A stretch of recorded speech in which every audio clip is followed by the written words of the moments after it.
तो आज से भारतीय जनता पार्टी की बात करें तो नितिन नवीन को एक कमान दे दिया गया है। जी हां, आपको बता दें कि औपचारिक तौर पर नितिन नवीन बीजेपी के अध्यक्ष होंगे। तमाम दिग्गज नेता बीजेपी के दफ्तर पहुंच चुके हैं और आपको सीधे तस्वीरें भी दिखा रहे हैं। लेकिन सबसे बड़ी बात ये कह सकते हैं कि बीजेपी में ये जो बदलाव और ये जो ऐतिहासिक कदम कहा जा सकता है कि सबसे कम उम्र के युवा नेता को ये बड़ी जिम्मेदारी दी गई है। हालांकि नितिन नवीन के लिए भी कई सारे ऐसी चुनौतियां, सबसे कम उम्र, बिहार से आते हैं।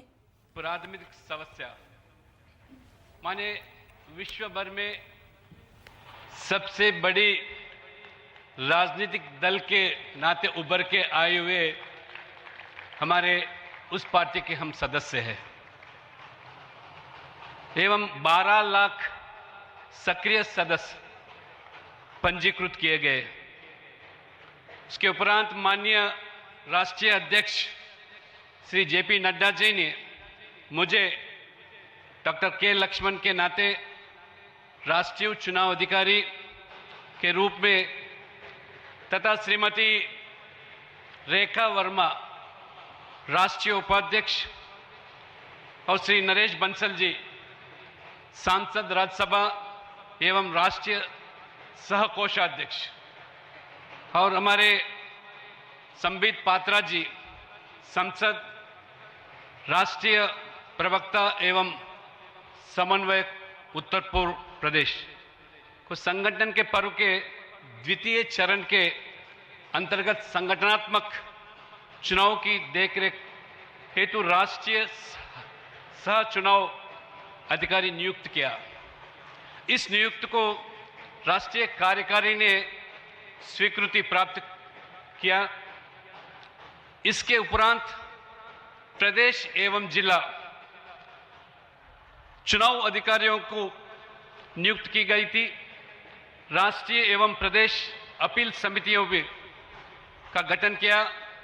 राष्ट्रीय अपील समिति के संयोजक वरिष्ठ नेता हमारे श्री राधा मोहन सिंह संसद बिहार के। उसके उपरांत राष्ट्रीय स्तर पर आदरणीय बीएल संतोष जी के नेतृत्व में आदरणीय नितिन नवीन जी सब यहां उपस्थित है।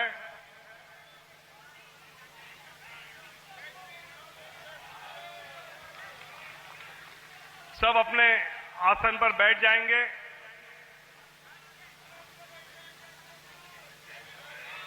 भारतीय जनता पार्टी के संगठन पर्व का अंतिम चरण अभी शुरू हो रहा है। इस अंतिम चरण के इस कार्यक्रम में आदरणीय प्रधानमंत्री जी उपस्थित हैं।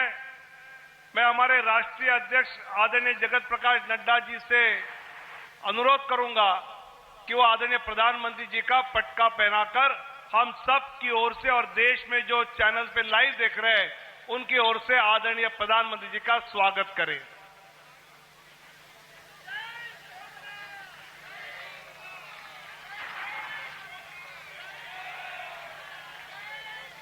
मैं अपने राष्ट्रीय महामंत्री तरुण चुग जी से विनती करता हूं कि वो आदरणीय जगत प्रकाश नड्डा जी का स्वागत करें। मैं हमारे राष्ट्रीय महामंत्री सुनील बंसल जी से अनुरोध करता हूं। तो वहीं हमारे सहयोगी सीधे बीजेपी दफ्तर से कुमार गौरव लाइव जुड़ चुके हैं। कुमार गौरव, ये टेलीविजन स्क्रीन पर तस्वीरें देख रहे हैं, लेकिन ये कहा जा सकता है कि ऐतिहासिक तस्वीर, क्योंकि सबसे युवा अध्यक्ष और ये तस्वीरें हम देख रहे हैं प्रधानमंत्री मोदी भी मौजूद वहां पर। जरा ये बताएं कि आज से अगर देखा जाए तो नितिन नवीन के युग की शुरुआत हो गई है बीजेपी में। आदरणीय गृह मंत्री जी का स्वागत करें। देखिए, बिल्कुल 14 दिसंबर को उनको राष्ट्रीय कार्यकारी अध्यक्ष बनाया गया था और उसके बाद महज 1 महीने 6 दिन के अंदर ही राष्ट्रीय अध्यक्ष का चुनाव कराकर, यानी 14 जनवरी के बाद ये प्रोसेस शुरू हुआ। 16 तारीख को किया राष्ट्रीय अध्यक्ष के चुनाव का और अभी तक लगभग जो पार्टी में परंपरा है कि बूथ स्तर लेकर चुनाव होते होते तब राष्ट्रीय स्तर का चुनाव आता है, तो 2024 में संगठन पर्व शुरू हुआ था। 97% संगठन के चुनाव हो चुके हैं और आज नितिन नवीन का पदभार ग्रहण करते ही संगठन पर पूरा हो जाएगा। तो जाहिर सी बात, अब कुछ देर में आप देखेंगे उनको सर्टिफिकेट दिया जाएगा राष्ट्रीय अध्यक्ष के प्रधानमंत्री सभाओं मौजूद है। एक प्रयास ये जरूर नॉमिनेशन 35 में नॉमिनेशन फॉर्म जमा किया गया है, यानी छत्तीसगढ़ के राज्य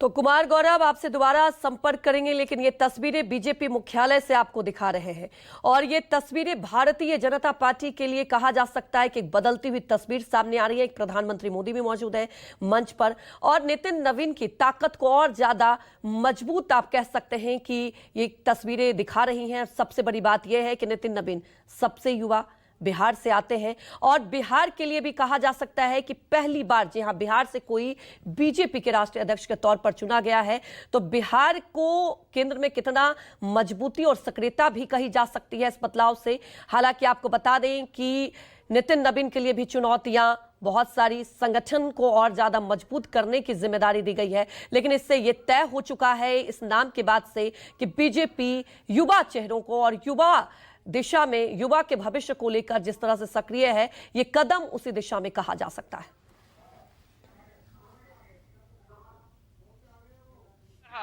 लोकतांत्रिक तरीके से बूथ स्तर से लेकर राष्ट्रीय स्तर तक करती है। अब तक चुने गए राष्ट्रीय अध्यक्ष की श्रृंखला पर नजर डाले तो स्पष्ट होता है कि बीजेपी में उच्च पद और बड़ी जिम्मेदारियां विरासत में नहीं मिलती है। यहां इस सत्य का जीवित प्रमाण है कि समर्पण, जनसेवा, कठोर परिश्रम और देश की सेवा के माध्यम से ही यहां सम्मान और नेतृत्व प्राप्त किया जा सकता है। मैं माननीय